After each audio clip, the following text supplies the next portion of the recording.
Good morning, guys. I am here. I'm joined by the one and only actor and comedian Druski, as well as Jeff, the owner of Galette, an absolute institution right here in Tuscaloosa, home of the Yellow Hammer. Now, Jeff, this drink has been around since 1976. Walk us through it. Okay, so it's our signature cocktail that we make. Sell a ton of these on game day. So it's a little bit of a rum-based cocktail with pineapple juice, orange juice, and a couple other things that we like to keep close to the vest. How do you feel about that, Druski? I don't know, because y'all mixing it all together. I don't know if I trust this drink. Well, I think we're going to take a sip of it, no? What y'all got us doing? Taylor and Sarah, show us how it's done. We're going to have a sip. Druski, grab it. You're not going to cheers with us, Jeff? Come on. Yeah, just chug it, Druski. Please don't chug. Roll time, baby, roll time! Gosh. Roll time! Oh, wow, that's strong. Oh, yeah, this could be my first and last hit today. So about that, Druski, you spilled it. It's good stuff right here, man. Good stuff. Cheers. Cheers to that, brother. Cheers again. Kalen DeBoer now in charge of the Crimson Tide. We've said earlier that won the job, he's won the team. Everybody within the building knows that he's the head coach. But tonight, on this stage, it takes one of these in which he probably, to the rest of the college football world, officially becomes the head coach at Alabama. We're delighted to be joined by Kalen DeBoer. Great success.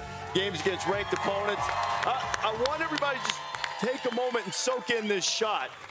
Kalen DeBoer, Nick Saban, side by side. The transition has really been something.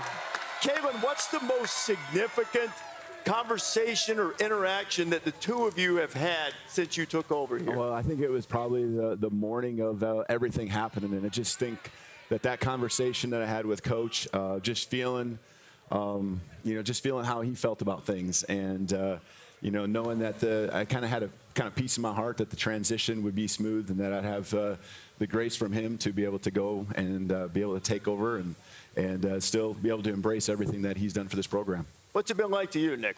Well, I appreciate the fact that I think Kalen has done a fantastic job in transition, which is not easy when you take over a successful program, but he respects the tradition here. He honored the success that we had, but actually put the program and the stamp on the program relative to how he wanted to do it. And the players have really bought into it, and I think it's reflective in the way they played this year. What was it like standing in front of that room when they're used to hearing his style and his culture and his process? And I'm sure the guys, as much as they now love you, they first were probably a little bit like, let's figure, how are we going to learn who this guy is? What was that like, try to change and just be you and not try to be him? Yeah, I knew that coming in that Friday night, meeting with those guys, I knew it would be dead quiet, them having a lot of questions. There was a lot of emotions and things that they were going through. And it was just to try to meet them where they were at the time, and just really try to, again, I use the word embrace a lot, but that's really what it was all about. But the real advantage you had is they were really tired of my ass.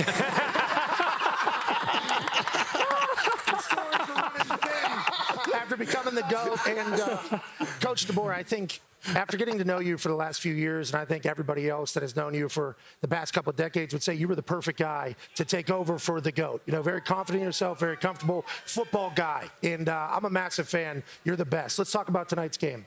Georgia obviously struggles against Kentucky 2 weeks ago. Kentucky might be an incredible football team when it's all said and done. We don't know. You both are coming off bye weeks. How much development do you think Georgia's going to have, and how much development has your team had over the last 2 weeks? Yeah, I would assume there's some of both, because you kind of, after 3 weeks, you've been through just enough to kind of understand who you are and the things you got to work on. And I think for us, there's been some things the last week and a half, 2 weeks that we've really focused on in all areas. And, I think, as strong as Georgia is in a lot of areas, that's still the case, I think, for them. They want to put more points on the board, but their defense is super strong. And I just know that they're going to come out with everything they got. And, for us, we've had a couple good weeks of prep, too. Hell yeah. Coach, there's a lot of talk about your quarterback, Jalen Milroe, your wideout, Ryan Williams.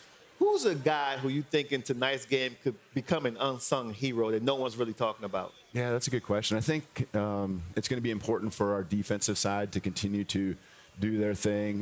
They've been solid, but I think that's where you're going to see a lot of the challenges that maybe they haven't had in the first 3 games, presented differently from Georgia, from a physicality standpoint in particular, and how that could open up the rest of their game. So I think defensively as a whole, and that starts up front, which we have a lot of veterans there. Yeah. As you move back to the back half, we're a little more youthful, but they've done a nice job through 3 games. As a head coach, people see you now as a head coach, but you came up as an offensive guy, offensive coordinator. Everyone assumed on the outside, okay, he's had Michael Penix last year and all those great receivers, and Milroe was very talented at moving around in kind of a dual threat way with what they did the last year. What was the approach when you guys got together and adjusted the scheme to what he does well and what your current team does well? Yeah, the question's been asked, how much of the offense is in? Well, there's so much offense when you've done it for 20-plus years, and so it's a matter of picking the pieces that fit our personnel. And, it's fun working with a guy like Jalen, and it's tricky in the same time because you're trying to balance the strengths of him and what he brings that's different than anyone else in the country at the quarterback position with what we will still want to do and making sure we can distribute the ball through the passing game to all our skill guys on the outside. Yeah. This guy's coached 119 games. He's won 107 of them. He's been a winner everywhere. Pretty good. Hey, pretty good. How many times do you do this around here?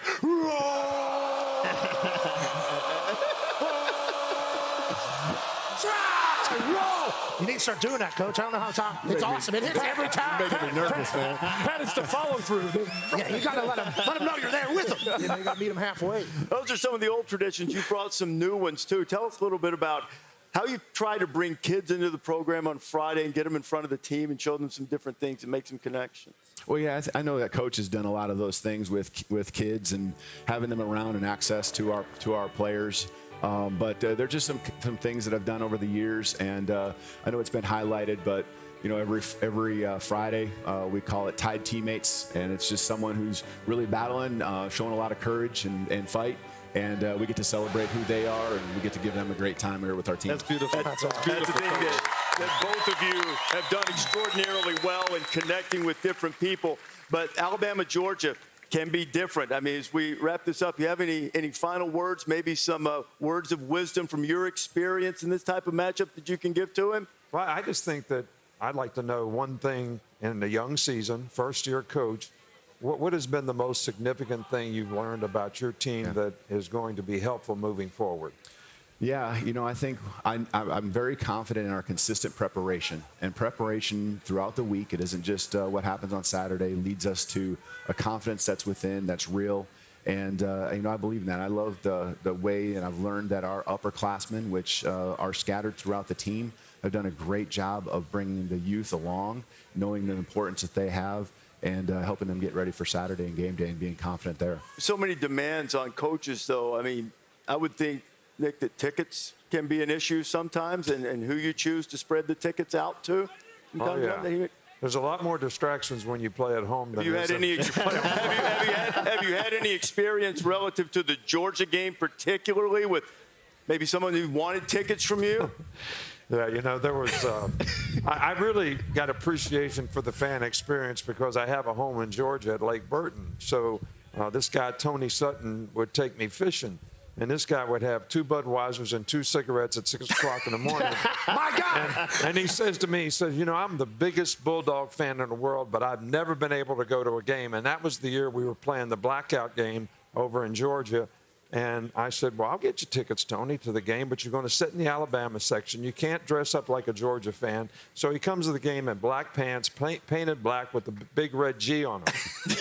So that's the game we got ahead like 31-0 or something at halftime. So Tony gets in a fight at halftime.